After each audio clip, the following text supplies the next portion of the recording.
Kebetulan sebelumnya kan saya agamanya Katolik, dari keluarga Katolik semua. Kenapa bisa seperti hijrah? Pertama sih awalnya bukan karena bukan karena ingin masuk jadi Muslim, bukan. Assalamualaikum warahmatullahi wabarakatuh. Sobat Madinah, insya Allah dirahmati oleh Allah Subhanahu Wa Taala. Kembali lagi di segmen Syiar Madinah. Insya Allah berkah.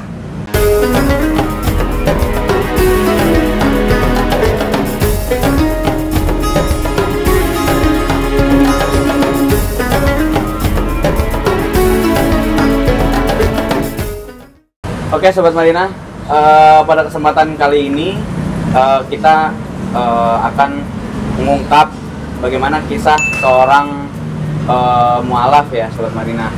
Kita perkenalan dulu sebelumnya bersama narasumber kita, bersama Bang. Boleh perkenalan Bang? Ya, nama saya Jaya. Mungkin mualaf udah lumayan ini juga ya, baru. Paling itu aja sih.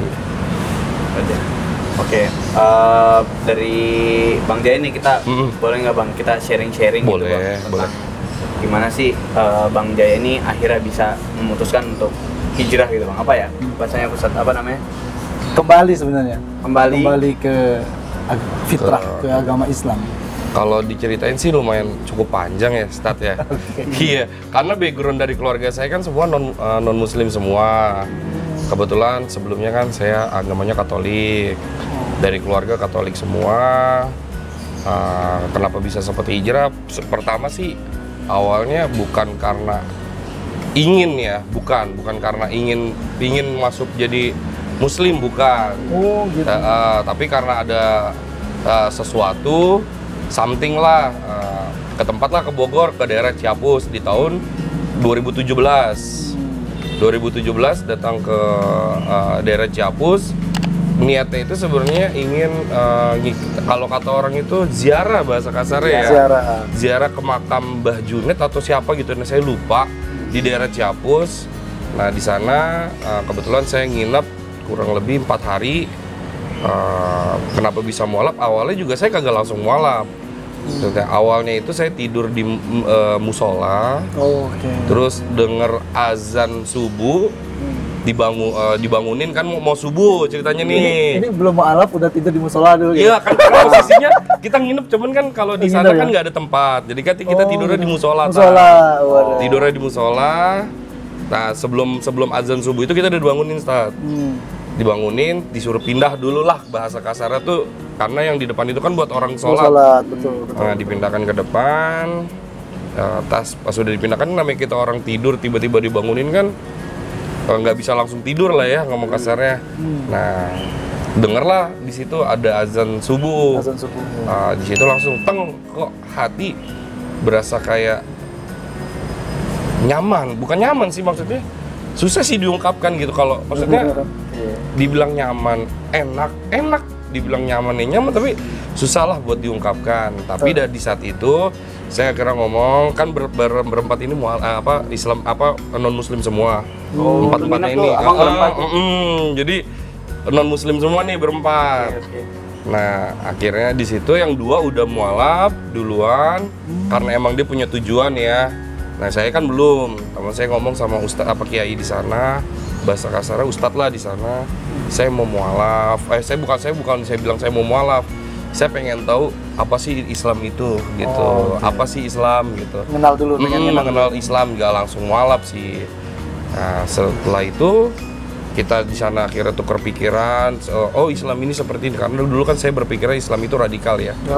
Iya kan, tahu lah maksudnya dari segi jenis lebih ke apa ya? Dikit-dikit, wah bawa nama Islam, ya kan? Wah ini kita dibilang, woi kafir gitu kan? Kita punya agama sebenarnya dulu gitu kan? Iya. Nah dibilang radikal lah bahasa kasarnya gitu. Nah udah. Akhirnya dikasih tahu lagi, oh enggak, Islam itu enggak seperti itu, Islam itu seperti ini, Islam itu seperti ini. Oh oke, saya mengerti pemahaman, maksudnya sedikit diinin mengerti. Ya udah, akhirnya di situ saya bilang, oke Ustaz, saya mau coba, bukan mau coba sih bahasa kasar. Ya udah saya coba buat ikutin dulu ajarannya. Di 2017 itu akhirnya saya balik lagi, pulang ke Jakarta. Akhirnya selang beberapa minggu atau beberapa bulan saya balik lagi sana. Nah saya itu mualaf, dibilangnya itu dikasih kan kalau orang kampung itu disediain ini ya ayam. Maksud ayam doang gitu, maksudnya ayam bakar gitu doang buat perayaan kalau ganti nama. Syukuran. Iya. Dikasihlah nama sama dia Yusuf. Gitu. Tahu saya juga nggak tahu gitu. Kenapa dikasih nama Yusuf? Oh ya udah. Di situ baru saya belajar Islam, saya ikut mondok juga. Sampai sekarang namanya Yusuf baru. Saya Jaya. Cuman kan kalau katanya nama Islamnya Yusuf.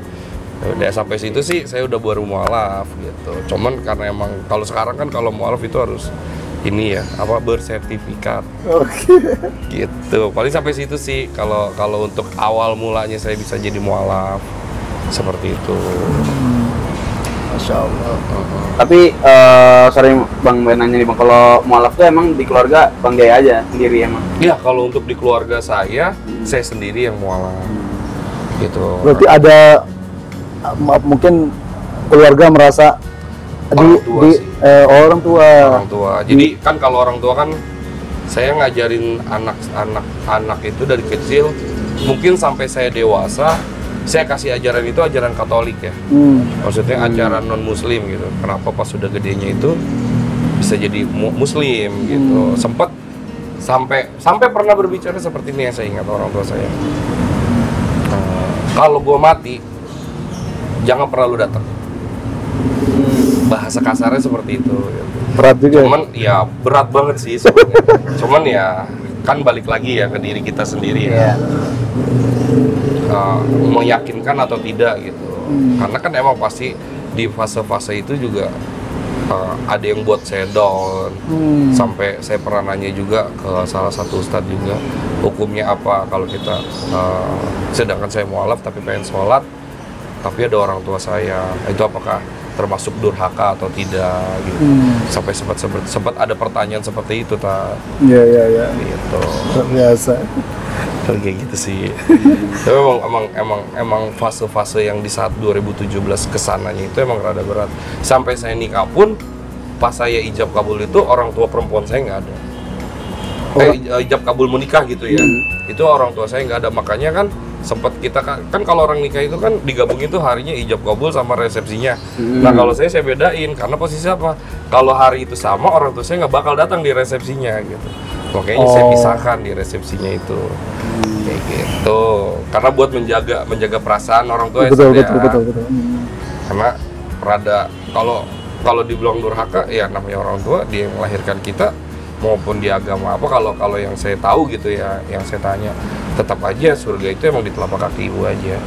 Gitu. Palingan kita ya bisa mendoakan supaya beliau juga dibalik lagi ke jalan yang benar gitu. Amin. Gitu.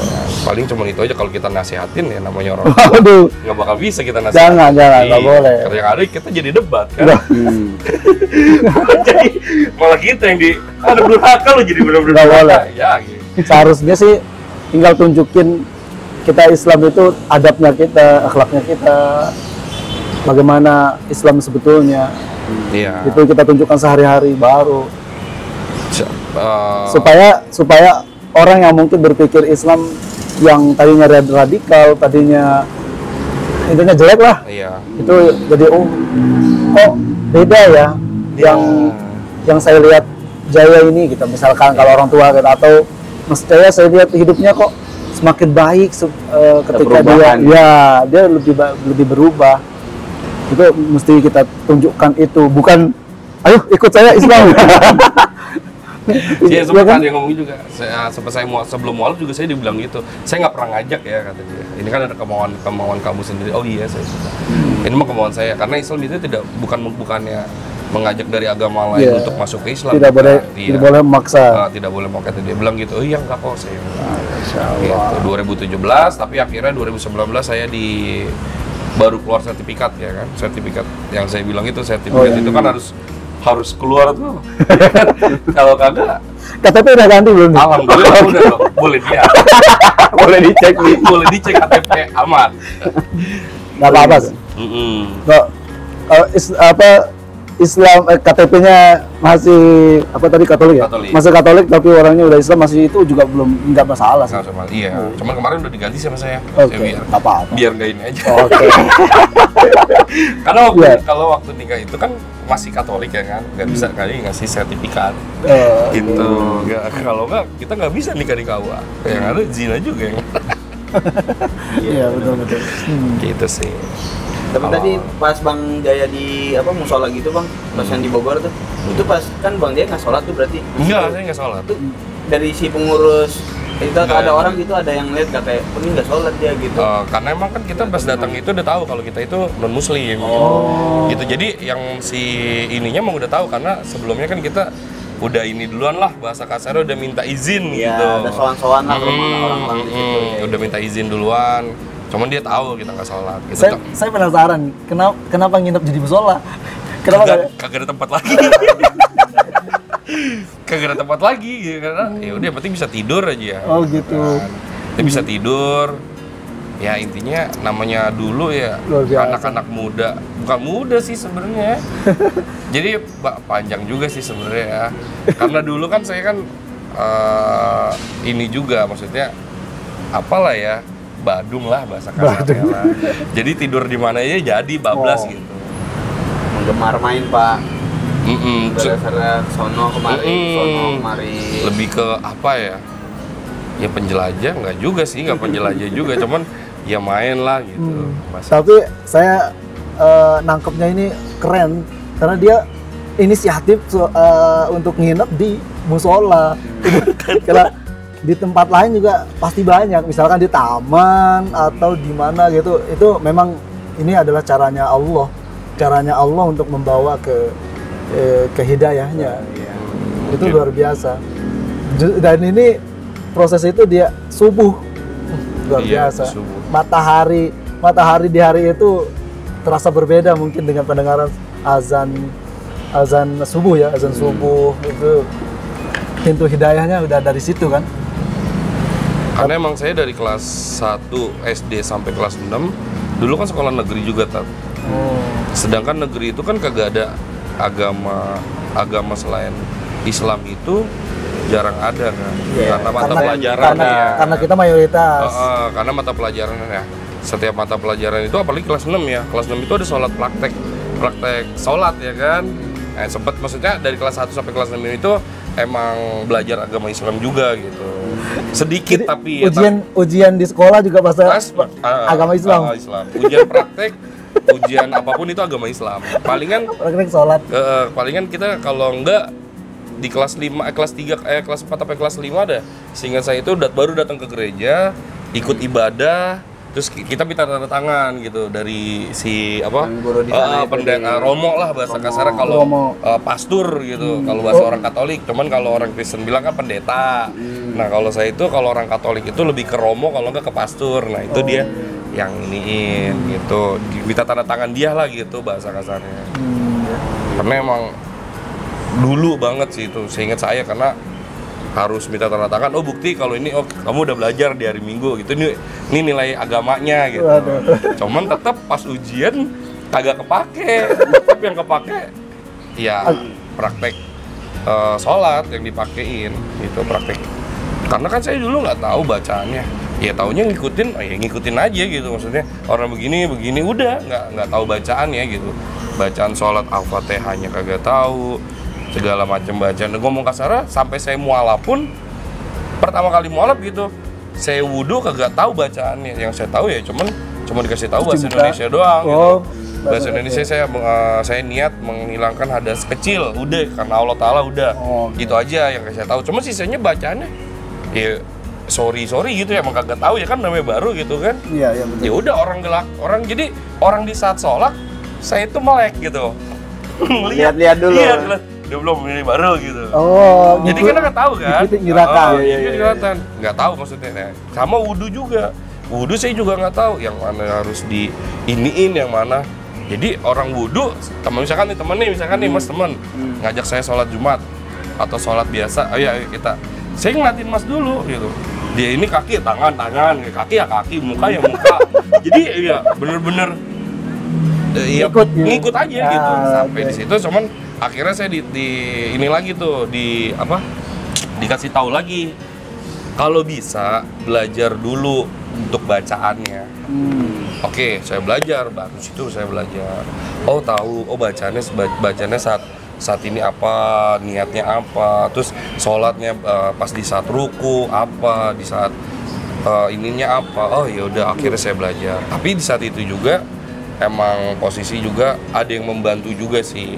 Ada orang yang berperan, itu nggak semata-mata saya juga belajar. Saya juga baru tahu, oh Islam itu ternyata ada Islam ada Islam NU, ada Islam Muhammadiyah, berbeda-beda juga kan. Organisasi. Cuman tetap ajarannya tetap sama, cuman hanya pengertiannya aja mungkin ya. Makanya ke depannya ke sini kan kita lebih tahu lagi, lebih mendalami ya kan, apa sih Islam itu terjadi bukan karena Islamnya yang saya tahu gitu. Kalau untuk yang radikal itu bukan untuk Islamnya, tapi si individualnya sendiri. Ya kan, ternyata Islam itu sebenarnya kalau orang yang menyikapinya itu indah. Indahnya kenapa ya? Masya Allah. Iya, menurut saya, cuman nggak tahu ya kalau menurut orang. Mualafnya udah luar biasa ini. Iya. Alhamdulillah. Belum tentu yang Islam dari lahir juga udah bisa merasakan rasa Islam itu sendiri. Soalnya Islam itu kan kedamaian, keindahan, dan banyak orang yang menilai Islam dari mungkin agamanya Islam, kemudian dia berperilaku yang tidak baik, kemudian dia menilai Islam dari perilaku orang itu. Namun tidak, sebenarnya Islam itu ya keindahan dan dari perilaku akhlak, kemudian adab, sopan santun, itu semuanya kedamaian lah. Kedamaian itu Islam. Makanya kita sebetulnya belajar Islam itu ya dari Islam itu sendiri. Bagaimana Islam dari awal yang Allah kasih, Islam itu seperti apa, itu yang harus kita pelajari. Bukan bagaimana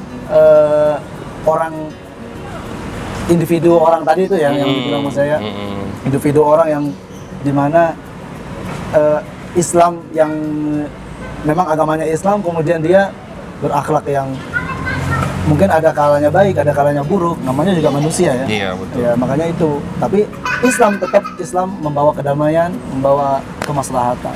Nah, itu yang mungkin perlu kita tanamin terus-menerus. Rasa itu memang mungkin bisa jadi Mas Jaya yang merasakan itu. Mas Jaya merasakan indahnya Islam itu mulai dari mualafnya, mulai dari sedangkan kalau saya ini kan saya Muslim dari awal.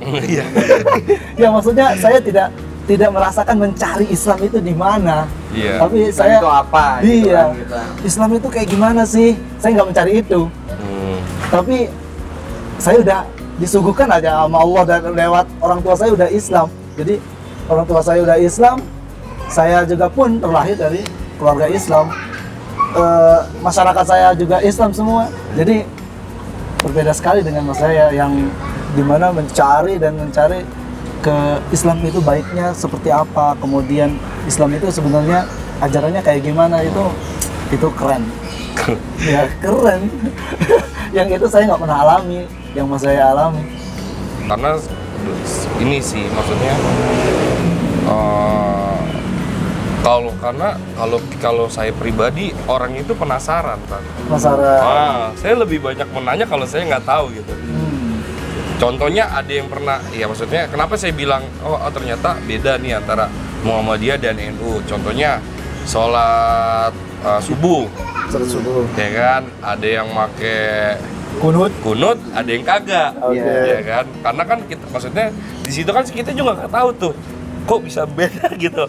Awalnya kan nggak tahu. Oke, ya kan. Ada juga yang banyak macam deh sih. Ada yang saya sempat nanya, samping saya ada yang sholat. Kan di saat Allahu Akbar ada yang begini, ada yang begini. Situ saya pernah nanya tuh, tapi nggak ada yang begini kan? Nggak ada yang begini. Ada. Masa gini? Mungkin saya bingung. Kok ada gitu? Sampai sempat nanya. Itu kenapa gitu? Oh ternyata di ajaran, mungkin saya nggak tahu ya di ajaran siapa gitu. Cuman dia bilang kalau zaman dulu tuh begini sebenarnya megang apa senjata. Waduh. Bahasanya dia, cuman kan saya nggak tahu. Terus ada yang pas lagi yang begini, ya kan? Ada yang begini-begini, ada yang begini juga. Itu saya perhatiin satu apa bener? Itu saya perhatiin sama saya. Ini kenapa? Oh ternyata emang posisi mungkin ya caranya aja yang berbeda, tetap tujuannya sama kan. Iya, betul.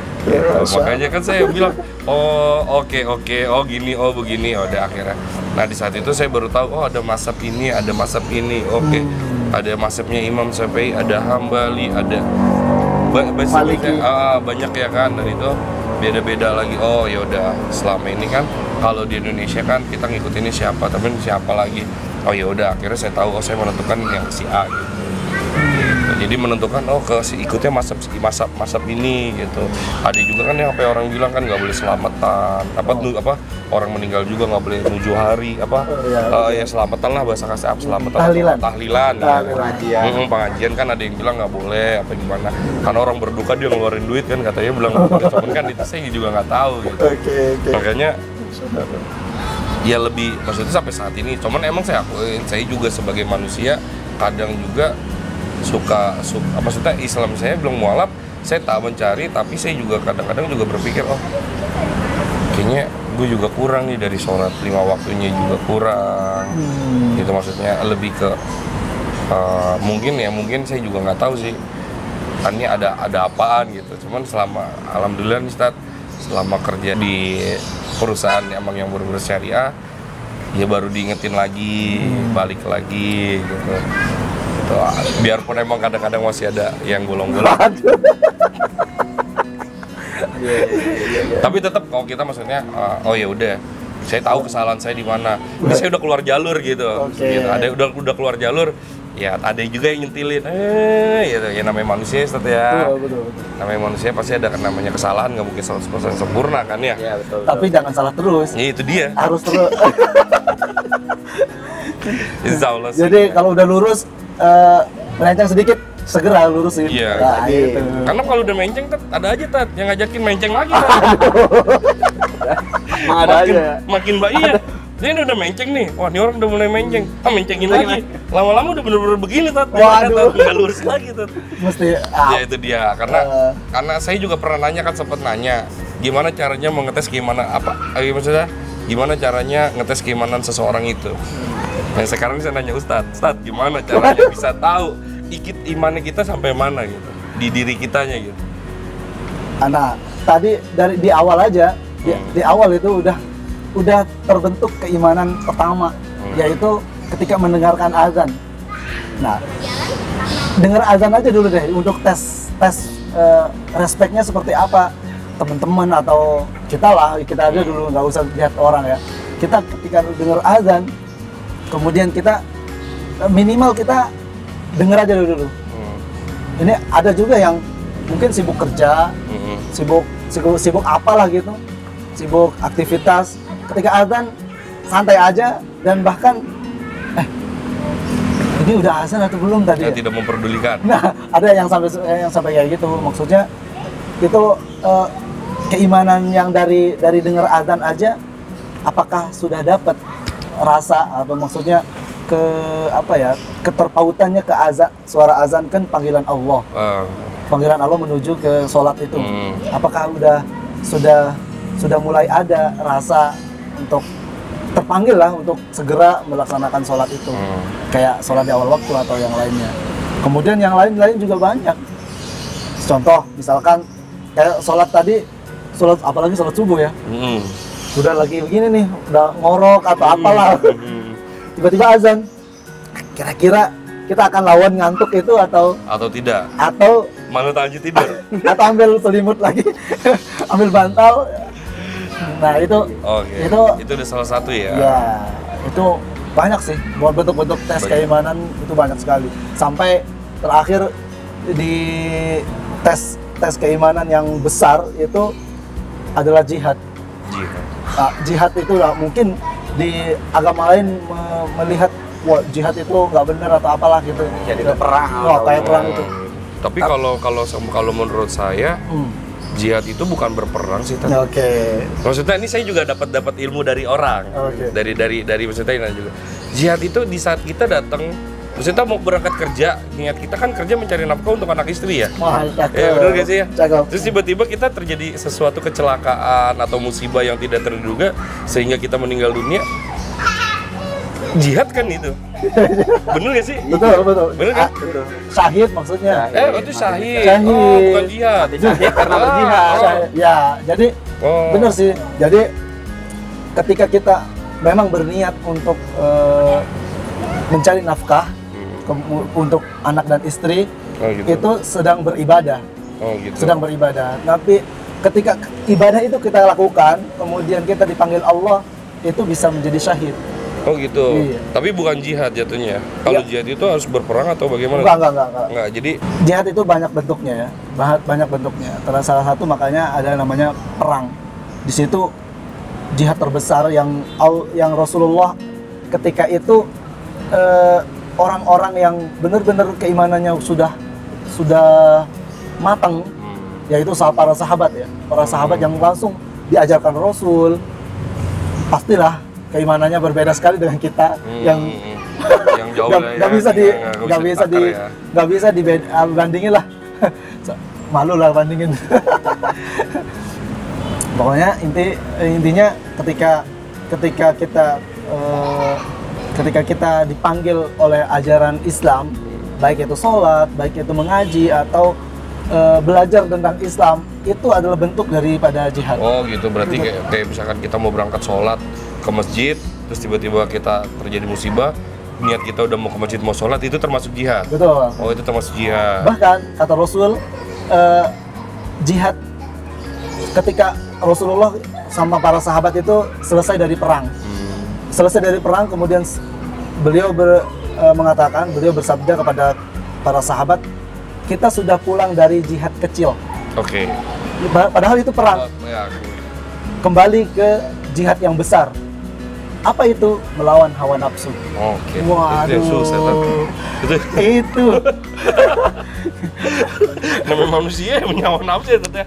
Jujur itu emang susah. Makanya yang terpenting adalah sekarang kita berjihad dan melawan hawa nafsu kita, meredam hawa nafsu kita sebesar apa ikhtiar kita melawan hawa nafsu kita untuk mungkin mengenal Islam lebih dalam lagi, kemudian memperbaiki ibadah-ibadah kita yang masih kurang, mungkin yang tadi katanya masih bolong-bolong, ditambah lagi, ditambah lagi supaya lurus lah, supaya lengkap.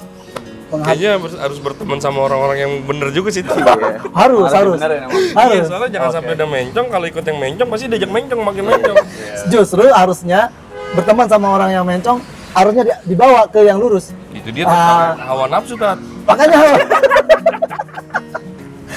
yang karena hawa nafsu itu, Tat. Makanya ya, tapi insya Allah lah, kalau kitanya niat, insya Allah ya bakal bisa lah. Saya juga kalau emang niat bisa sih. Kayak saya juga belajar Al-Quran juga cukup waktu yang lama juga sih, 1 tahun saya baru tahu ilmu tajwidnya seperti apa, bacaannya seperti apa gitu. Cuman yang paling susah, Tat, kalau ilmu tajwid kita masih bisa pelajarin, ilmu fikihnya, Tat, yang susah. Aduh. Padahal itu kehidupan sehari-hari kita ya. Cuman susah banget buat diterapin. Mulai yang sederhana-sederhana aja. Iya. Karena kan kalau baca di ini yang sederhana aja, yang apa ya? Yang lebih dekat dengan kita itu yang paling pertama. Sholat pun kan fikih, ada fikih, puasa, kemudian semua banyak sih. Cara bersuci, penting itu. Itu penting. Kadang-kadang saya juga sering salah juga. Ya oke, Sobat Madinah, jadi itu cerita sharing tentang bagaimana perjalanan mualaf dari Bang Jaya ya. Mudah-mudahan terinspirasi ya. Iya, semoga bisa terinspirasi dan tahu bagaimana step untuk bahwa Islam juga tidak pernah memaksa untuk seseorang untuk berpindah, melainkan Islam terus dan tetap mengajarkan kebaikan, kedamaian untuk dirinya dan juga orang lain, seperti yang Bang Jaya rasakan. Ya oke, Sobat Madinah, jadi itu aja yang bisa kami sharing pada saat ini. Kurang lebihnya mohon maaf. Wassalamualaikum warahmatullahi wabarakatuh. Waalaikumsalam warahmatullahi wabarakatuh. Terima kasih, Bang Jaya. Ya, terima kasih banyak.